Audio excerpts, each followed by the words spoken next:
be proud of that. Okay, that didn't work. You didn't come out. So can we get it on 3? 1, 2, 3. Come out here, Ty. Ready? 1, 2, 3.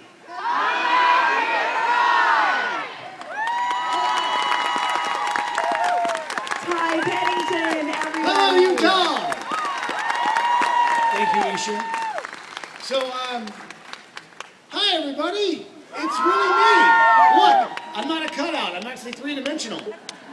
And I've still got that annoying voice. But it's so true. You haven't actually, I mean, we've been excited about going to home shows, of course, and your name's there. Right. But this is the first time in Utah. Yeah, for the home show. For the home show. But I have to say, man, I love home shows because, well, I mean, it has everything to do with the home. It's like a candy store for me. You like not only get to see the cutting edge materials, you get to see things that like worn out last year, but you get to see new ideas. You can take into your own home. Not to mention, there's a really cool 67 microbus over there. I don't know if you guys have a chance to crank up the stereo in that, but that is awesome. You were here 5 minutes and gave me a window washing brochure. See, the bus is here. It's just a miniature version. Yes. And so you love, I mean, this is exciting to you. You do this all the time, but still you find different things at different home shows? Oh yeah, man. They've got a sauna in there that, well, I was just sitting in there for a moment just to sort of like, you know. You like our weather right now? Yeah, I just like see if anybody would notice if I'll just sit inside there. Besides, first of all, what is the inversion?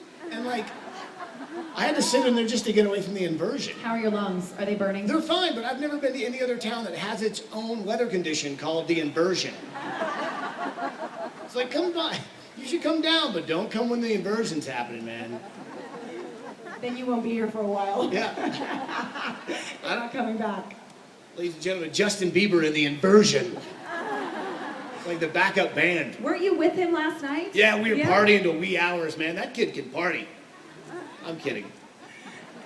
How did you become Ty Pennington? I mean, where did you start? Were you Justin Bieber's age when you said, I want to build things, I want to be a carpenter? Well, you guys saw a little bit when I was doing my Elvis impersonating. So I started out as a cat juggler down in Florida, and it's a really bloody business. You know, you gotta have long sleeves for that.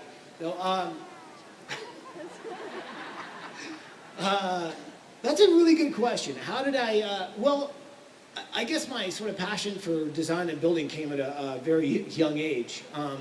So I grew up in Atlanta, Georgia, sort of a single mom who's always working. She was always at school and she was always working, so she was learning to be a child psychologist. And one of the funny stories I tell people is she went to an elementary school to test the worst kid they had. And they said, yeah, they're like, who was it? Are you sure you want to know who that is?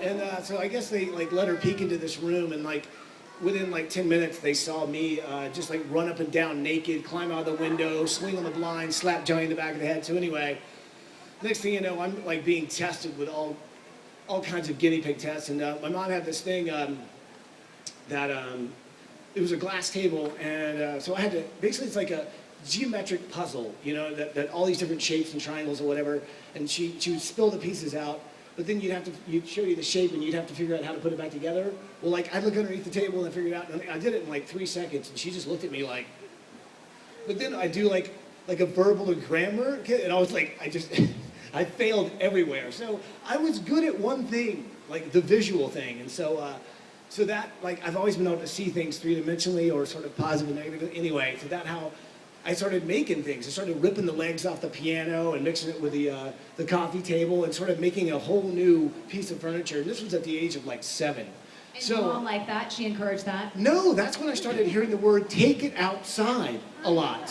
So, in fact, I used to just have to go outside for the whole day until I got it out of my system, and then I could come back in. But in the process, so I moved on from furniture to start building this fort. And so then I wanted to build this 3-story tree fort, but I didn't have any of the tools. My dad was a musician, so he had, like, you know, bass strings, but didn't have any tools. And so I conned these other kids in the neighborhood into like bringing their dad's tools over, and I traded them comic books. So I got the community to pitch in. Sound familiar? So like within a day, we built a 3-story tree house, and then I guess it was sort of the writing on the wall. Within a day? Oh yeah. How did it look? Yeah, and then I called the local news and had them do an interview. And then, and my, And you grabbed the microphone. Yeah, yeah, Said, exactly. I got it. Back up. I but got it.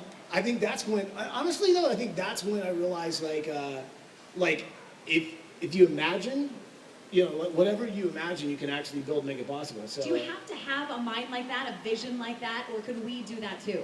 When it comes Oh, to our I think own we can homes? all do that. It's just being locked outside of your house and saying, don't come in until you get out of your system. It's amazing how much you get done. Can it not be during the inversion? Yeah. Can we be in our house Yeah, right yeah. now? Don't try that during the inversion. So, yeah, but that's sort of, I guess, when I realized I had a passion for building things. Okay, so there you are, 7 years old, but then Right. fast forward. How do you become a famous TV carpenter? Right. Well, it certainly isn't sleeping your way to the top, because that just doesn't work. You tried it. Yeah. Didn't go well. It really doesn't help. Well, I got, it's funny because I basically I did construction to pay my way through art school, and that's just what any red-blooded American does. We do construction. It's because you can leave and come back, and people are like, oh, you frame, you finisher, so you can always pick up a job. So I paid my way through art school being a construction guy, and but I'd go on these auditions. Some guy came up to me and said, hey, I could probably make you some money in TV, and I was like, that made me very nervous. I was like, but anyway, I went on a couple auditions for foot creams and stuff. It was nice. You just got approached.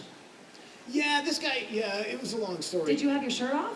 No, well, I was skateboarding. It was a long story. And anyway, so I didn't even call the dude, but then I was broke and I had to pay for college. And I was like, right. You know what? I'm going to go in and see if there's anything. Because next thing I know, so I went to this modeling agency and I had a rat tail and all this, it was really bizarre.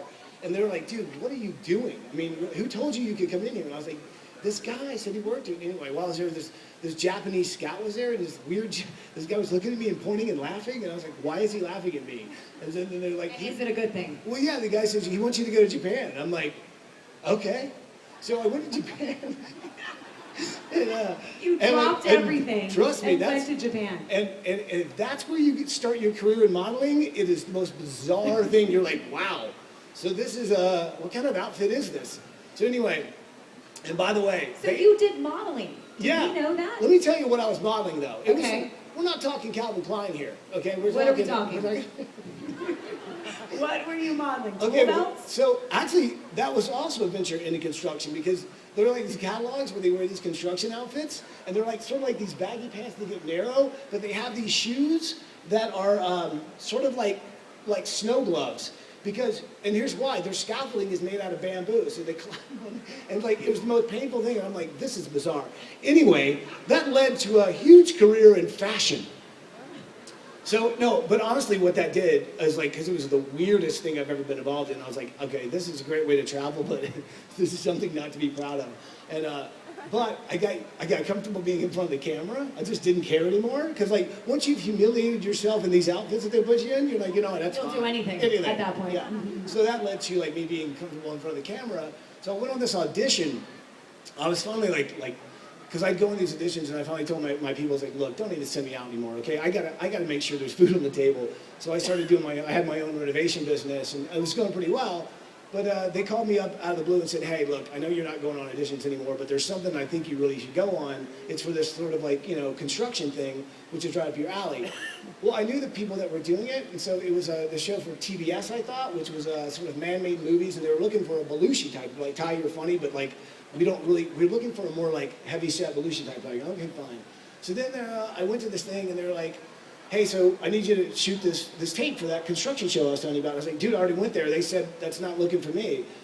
Well, I was wrong. It was another show. So then I thought I'd already blown it. So I did this tape that I was talking about ripping the toilet out of the crapper and turning the TV and basically turning the bathroom into a man's cave. But I went really over the top. And because it's an audition. And I knew I wasn't going to get it, so I didn't care. And I'm like. So I threw an M80 in the toilet, and anyway, so of course they're like, we'd like to see him in person.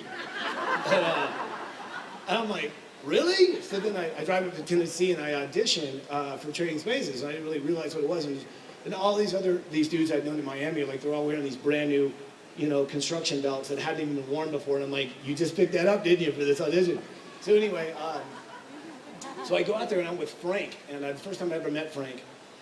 And he's going through all the different guys, and we're auditioning, and he wants me to build him a box. And I was like, really? It's a little early for that, don't you? But let me see, you're about 6. So we're getting along pretty well because, like, I showed him how to use the speed square to make a straight cut, and he's like, oh, what a nifty trick. And I'm like, geez, you've really never done any type of construction, have you?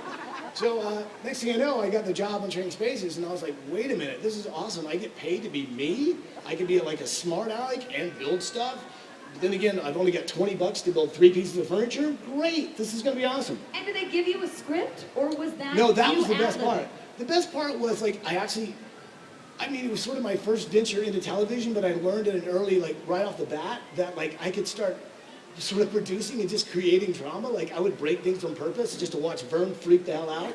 And I'd be like, Vern would freak out. and yeah, oh my God, he would just be like, I think he bit through a piece of plastic once, just trying to, anyway. But, so I was good at pushing people's buttons, and it was fun. But it was that kind of drama. And then you had people like Hildy who would put, like, oh my God, wine labels. I remember putting wine labels all over these people's kitchen, and they don't drink alcohol at all. And I remember them like, I am so sorry she did this.